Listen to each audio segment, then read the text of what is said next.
400-ൽ പരം കിലോമീറ്ററുകൾ താണ്ടി മക്കയിൽ നിന്ന് വന്ന 950ഓളം വരുന്ന സർവായുധ സജ്ജരായ ബഹുദൈവാരാധകരും മദീനയിൽ നിന്ന് വന്ന നിരായുധരായ വിശ്വാസികളും ബദ്രിൽ അക്കുൽകുൽ പർവ്വതത്തിൻ്റെ താഴ്വരയിൽ മുഖാമുഖം നിൽക്കുകയാണ്.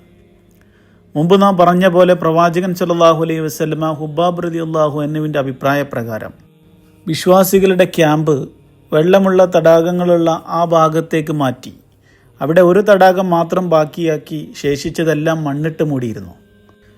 തലേ ദിവസം രാത്രി പെയ്ത ശക്തമായ മഴയിൽ മക്കക്കാരുടെ കുടിവെള്ള സ്രോതസ്സുകളിലെല്ലാം അവരുടെ ക്യാമ്പ് താഴ്വരയിലായതുകൊണ്ട് തന്നെ ചെളി നിറഞ്ഞ് ഉപയോഗശൂന്യമായി മാറി. ഈ സാഹചര്യത്തിൽ ശുദ്ധവെള്ളം ലഭിക്കുന്ന ആകെയുള്ള തടാകം പ്രവാചകന്റെ ക്യാമ്പിനടുത്തായിരുന്നു ഉണ്ടായിരുന്നത്.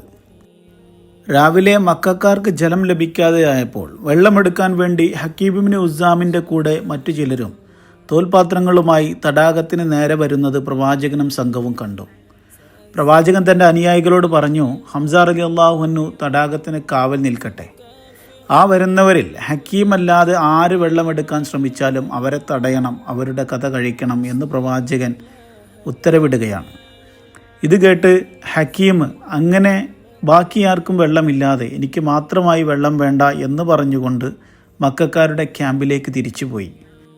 ഹക്കീം ഇബ്നു ഉസ്സാമിന് മാത്രം വെള്ളം കൊടുക്കാം എന്ന് പ്രവാചകൻ പറയാൻ ഒരു കാരണമുണ്ട്. പണ്ട് പ്രവാചകൻ മക്കയിലായിരുന്നപ്പോൾ ഇസ്ലാം പ്രബോധനത്തിന് നിരോധനം ഏർപ്പെടുത്തി പ്രവാചകനെയും കൂടെ വിശ്വസിച്ചവരെയും ഷാബ് ഇബ്നു അബീ ത്വാലിബിൻ്റെ തുറന്ന ജയിലിലിട്ട് 3 വർഷം പട്ടിണിക്കിട്ട് ഉപരോധിച്ച് പീഡിപ്പിച്ച ആ കാലത്ത്, വിശന്ന് പച്ചിലകൾ പോലും പ്രവാചകൻ ഭക്ഷിച്ചിരുന്ന ആ കാലത്ത് ആരും കാണാതെ ചില ഭക്ഷണ സാധനങ്ങൾ രഹസ്യമായി എത്തിച്ചു നൽകിയിരുന്ന ആളായിരുന്നു ഹക്കീം ഇബ്നു ഉസ്സാം. ഖദീജ റളിയല്ലാഹു അൻഹുവിൻ്റെ ബന്ധു കൂടിയായിരുന്നു ഹക്കീം. അതുകൊണ്ടാവണം പ്രവാചകൻ ഹക്കീം വെള്ളമെടുത്തോട്ടെ എന്ന് പറയാൻ കാരണം.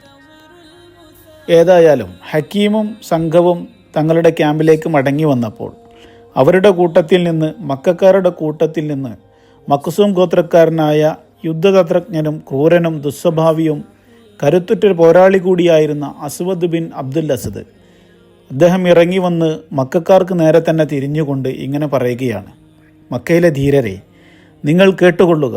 തീർച്ചയായും മുഹമ്മദ് കാവൽ വെച്ച ആ തടാകത്തിൽ നിന്ന് വെള്ളമെടുക്കാൻ ഞാൻ പോവുകയാണ്. അവരെന്നെ അനുവദിക്കുന്നില്ലെങ്കിലും ബലമുപയോഗിച്ച് ഞാൻ ആ വെള്ളമെടുക്കും.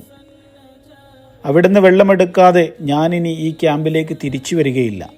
ഇനി എന്നെ അവർ വെള്ളമെടുക്കാൻ സമ്മതിക്കുന്നില്ലെങ്കിൽ ആ തടാകം ഞാൻ പൊളിക്കും. അല്ല എങ്കിൽ അവിടെ ഞാൻ പോരാടി മരിച്ചിരിക്കും. അവരുടെ അനുവാദമില്ലെങ്കിലും ഇനി ആ തടാകത്തിൽ നിന്ന് വെള്ളമെടുക്കാതെ ഇനി ഞാൻ ഭക്ഷണം കഴിക്കില്ല. ലാത്തയാണ്, ഉസ്സയാണ്, ഹുബില്ലയാണ് സത്യം എന്ന് പറഞ്ഞുകൊണ്ട് പ്രതിജ്ഞ ചെയ്ത് വിശ്വാസികൾക്ക് നേരെ തൻ്റെ കുതിരയെ പായിക്കുകയാണ്. അവിടെ ചെന്ന് വിശ്വാസികളോട് പറഞ്ഞു, ഞാനാണ് അസ്വദ് ബിൻ അബ്ദുൽ അസദ്. നിങ്ങൾക്കെന്നെ അറിയാം.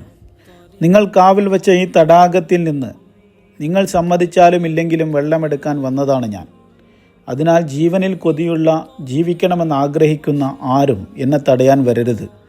വന്നാൽ അവരെ ഞാൻ തീർക്കും എന്ന് പറഞ്ഞുകൊണ്ട് വെല്ലുവിളിക്കുകയാണ്. ഇത് കേട്ട് അവിടെ കാവൽ നിൽക്കുന്ന അസദുൽ ഇലാഹി എന്ന് ഓമന പേരുള്ള അള്ളാഹുവിൻ്റെ സിംഹം എന്ന് വിളിക്കുന്ന ഹംസ റളിയല്ലാഹു അൻഹു അവനോട് പറഞ്ഞു, ഇത്ര വമ്പ് പറഞ്ഞിട്ട് വെള്ളം കുടിക്കാൻ നീ ആര്? അള്ളാഹുവിൻ്റെ പ്രവാചകൻ കാവൽ വെച്ച ഈ തടാകത്തിൽ നിന്ന് സമ്മതമില്ലാതെ വെള്ളമെടുക്കണമെങ്കിൽ ഞാൻ മരിക്കണം. ഞാൻ ജീവിച്ചിരിക്കുന്ന കാലത്തോളം നിനക്കതിന് സാധ്യമല്ല എന്നും പറഞ്ഞ് തിരിച്ചും വെല്ലുവിളിക്കുകയാണ്. ഉടനെ സർവായുധ സജ്ജനായ അസ്വദ് തടാകത്തിനടുത്തേക്ക് വന്നതും ഹംസ റളിയല്ലാഹു അൻഹു സിംഹച്ചുവടിൽ ചാടി അവനെ ആക്രമിക്കുകയാണ്. കാര്യമായ ആയുധങ്ങളൊന്നും ഹംസ റളിയല്ലാഹു അൻഹുവിൻ്റെ പക്കലില്ല. കേവലം കയ്യിലുള്ള ഒരു വാളുകൊണ്ട് പോരാടുകയാണ്. അസ്വദിനെ നിരായുധനാക്കി തീർക്കുകയാണ് ഹംസ റളിയല്ലാഹു അൻഹു. എന്നിട്ട് തടാകത്തിൻ്റെ കാവൽ തുടരുകയാണ് ഹംസ റളിയല്ലാഹു അൻഹു. ഇത് കണ്ട മദീന വിശ്വാസികൾക്ക് ആവേശമായി. അവരുടെ ആത്മവിശ്വാസം വർദ്ധിച്ചു. അതേസമയം മക്കക്കാർ അന്താളിച്ചു പോവുകയാണ്. കാരണം തങ്ങളുടെ കൂട്ടത്തിൽ ഏറ്റവും ശക്തനായ, സർവായുധ സജ്ജനായ, യുദ്ധരംഗത്ത് അതിവിദഗ്ധനായിട്ടുള്ള, പേരും പ്രശസ്തിയുമുള്ള കരുത്തുറ്റ പോരാളിയായ അസ്വദിന് ഈ ഗതിയാണെങ്കിൽ തങ്ങളുടെ ഗതി എന്താകും എന്ന ചിന്തയിൽ മുഴുകുമ്പോൾ അവർക്കിടയിൽ നിന്നും 3 ശക്തരായ മക്കയുടെ നേതാക്കൾ ഇറങ്ങി വന്ന് ദ്വന്ദ്വയുദ്ധത്തിന് മദീന നിവാസികളെ വെല്ലുവിളിക്കുകയാണ്.